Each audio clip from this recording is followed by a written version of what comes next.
It just means the world. Thank you. Well, thank you. You know there are a lot of rumors Sure. out there right now, and you would like to address them head on, so I'll give it to you. Go ahead. I have to, yeah. I'm here to admit that I am, in fact, HIV positive. And I have to put a stop to this onslaught, this barrage of attacks and of sub-truths and very harmful and mercurial stories that are about the threatening the health of so many others, which couldn't be farther from the truth. I want to talk about those in a second. How many people have you told about this? I've told enough that I trusted to be in the position and the situation that I'm in today. People you thought you could trust at the time? Absolutely, yeah. How long have you known about this? When were you diagnosed? Roughly 4 years ago. Yeah, it started with what I thought, based on this series of cluster headaches and insane migraines and sweating the bed, completely drenched 2-3 nights in a row, that I was emergency hospitalized. I thought I had a brain tumor. I thought it was over. After a battery of tests and spinal taps, all that crap, they walked in the room and said, "Boom, here's what's going on." It's a hard 3 letters to absorb. You know, it's a turning point in one's life. 4 years you have been trying to keep this secret. Yeah. And you have said that you have been the victim of betrayal and extortion. You told me that a lot of people have actually demanded money to stay silent about this. That is true. Yeah, and I have paid those people. Not that many, but enough to where it has depleted the future. How many people have you paid? I don't want to guess wrong, but enough to bring it into the millions. And that's what people forget, is that's money they're taking from my children. You know, they think it's just me, but I got 5 kids and a granddaughter. You know. You wrote this to me in a letter and shared it with me yesterday. In and around this perplexing and difficult time, I dazedly chose or hired the companionship of unsavory and insipid types. I'm imagining prostitutes. Regardless of their saltless reputations, I always led with condoms and honesty when it came to my condition. Sadly, my truth soon became their treason, as a deluge of blackmail and extortion took center stage in this circus of deceit. Were these people that you had sexual contact with and were claiming that you had transmitted the virus to them, or were these people who simply found out about your status and were threatening to tell the world? More the latter. They for some reason I trusted them. They were deep in my inner circle, and I thought that they could be helpful, and instead they, as I wrote, my trust turned to their treason. So are we talking about lawsuits filed against you here, Charlie? Are we talking about shakedowns?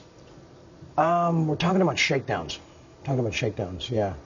Is it true that on at least one occasion you had a prostitute come over to your house who, after a sexual encounter, went into your bathroom and with a cell phone took an image of your antiretroviral medication? That's correct, yeah. And then threatened to sell that image to the tabloids? Yes, this is after I told her that thank you for your time, we're not going to see each other anymore. It was after she spent the day at a health food store buying me, herbal medications. Are you still paying to help me? Are you still paying some of these people? Not after today. I'm not. So you think that by speaking this truth, you'll get out from under that?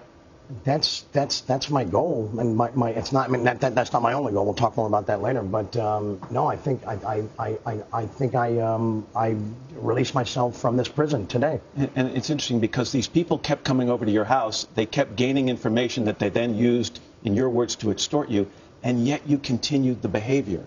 You kept bringing these unsavory types, which is my part, to your house. Which is my part, absolutely. And why? Yeah. Why would you make the same mistake over and over again? Because I was so depressed by the condition that I was in, that I wasn't. I was doing a lot of drugs. I was drinking way too much, and I was making really bad decisions. That part I own, 100%. Have you knowingly, or even perhaps unknowingly, transmitted the HIV virus to someone else since your diagnosis? Impossible.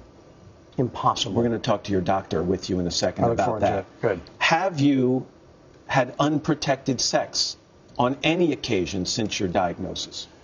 Yes, but the two people that I did that with were under the care of my doctor, and they were completely warned ahead of time. Have you, since the time of your diagnosis, told every one of your sexual partners before you had a sexual encounter that you were HIV positive? Yes, I have. No exception. No exception. Have you been involved? You know, if you look at the CDC website and they talk about the transmission of HIV, they talk about risky behaviors.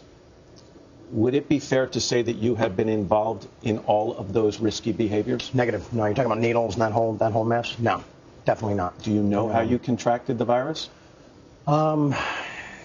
Sitting here today, not entirely. No. I want to read you something else from the letter you handed me. You said, this is after the time of your diagnosis. The personal disbelief, karmic confusion, shame, and anger led to a temporary yet abysmal descent into profound substance abuse and fathomless drinking. Was this that whole tiger blood winning period in your life? Was that a result, that meltdown we saw, a reaction to your diagnosis? I wish I could blame it on that. That was more of a roid rage. But this was on the heels of that, let me say, yeah. And when you say shame in that, the stigma that is attached to this diagnosis is one of the worst parts about it. People don't take action, they don't get help because of that stigma. Do you still feel that stigma? Not anymore, I don't, no. I don't. No, I have a responsibility now to better myself and to help a lot of other people. And hopefully with what we're doing today, others may come forward and say, thanks, Charlie, thanks for kicking the door open, you know. You're going to stick around with us. We're going to sit down with your doctor who has been treating you over these last several years, and we'll have much more of our conversation. Charlie, thank you. Look forward to it. Thank you.